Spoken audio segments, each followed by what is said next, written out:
Pessoal, nessa terceira questão, o candidato ele tem que saber apenas a diferença entre fraude e erro. Quando que deve ser considerado uma fraude, uma determinada situação de distorção que ele encontra, ou quando deve ser considerado como um erro. Tá? Então, o auditor interno, ao efetuar suas revisões nos estoques de produtos acabados de uma empresa industrial, constata as seguintes ocorrências. O inventário físico apresenta diferença de 100 itens a menos que a quantidade registrada na contabilidade. Não existem vendas justificando essas saídas, nem baixas por perda ou perecimento. A empresa foi consultada e não consegue explicar a falta desses 100 itens. Seria fraude ou seria erro? O IPI e o ICMS das matérias-primas adquiridas estão contabilizados nos custos dos estoques.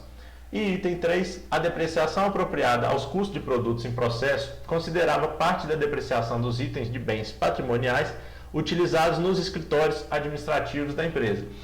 Pessoal, para a gente responder questões relacionadas a fraude e erro, que consta na NBCTA 240, a gente tem que saber o que? Se foi intencional ou não. Tá? A palavra-chave é intenção. Okay? Se for intencional, é uma fraude. Se pode ser considerado como não intencional, uma má interpretação de uma norma, de uma lei, aquilo, até que se prove que é uma má-fé do gestor, deve ser considerado como erro. Tá? Então, nesse primeiro item, a empresa ela foi consultada, tá? E não consegue explicar a falta desses 100 itens.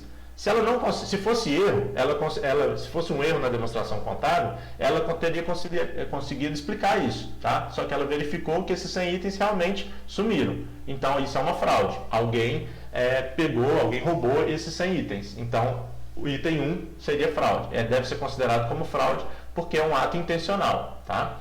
E pelo ICMS sendo contabilizado no custo do estoque, é um erro, tá? Não fala aqui que foi, ou pelo menos não dá a entender que isso foi intencional pela empresa. Isso é uma falha, pode ter sido uma falha do setor de contabilidade. Então, a princípio, se não tem como caracterizar que é uma má-fé da empresa auditada, a gente tem que considerar isso como um erro. Da mesma forma que essa depreciação, tá?